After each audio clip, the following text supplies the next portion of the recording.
Hello guys আসসালামু আলাইকুম। অনেক দিন পর পিঠা বানানো আপনাদের মাঝে শেয়ার করলাম।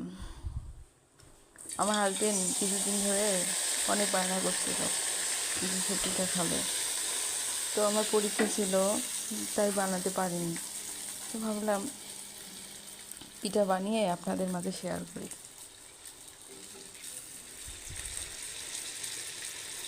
আমার হাজবেন্ড তেল পিঠা খাইতে অনেক পছন্দ করে,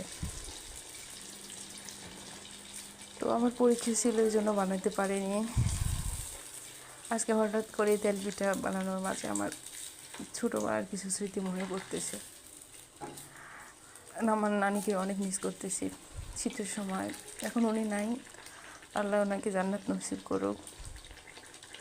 শীতকালে যখন আমরা নানু বাড়িতে বেড়াতে যেতাম, তখন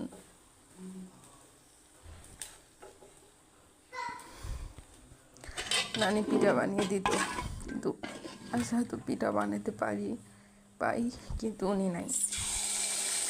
হয়তো এই সময়টা অনেক মিস করি। আজকে মাও এখানে নাই, কারণ আমরা বাইরে থাকি। আমার হাজব্যান্ড চাকরির সুবিধাতে আমরা বাসার বাড়িতে থাকি, এই জন্য মাকেও অনেক মিস করতেছি, কারণ উনিও তো বানায়। বানিয়ে আপনাদের মাঝে শেয়ার করলাম। হয়তো আমার আবেগ মাখা কিছু মুহূর্ত আপনাদের মাঝে শেয়ার করলাম, যেটা আপনাদের কাছে ভালো নাও লাগতে পারে।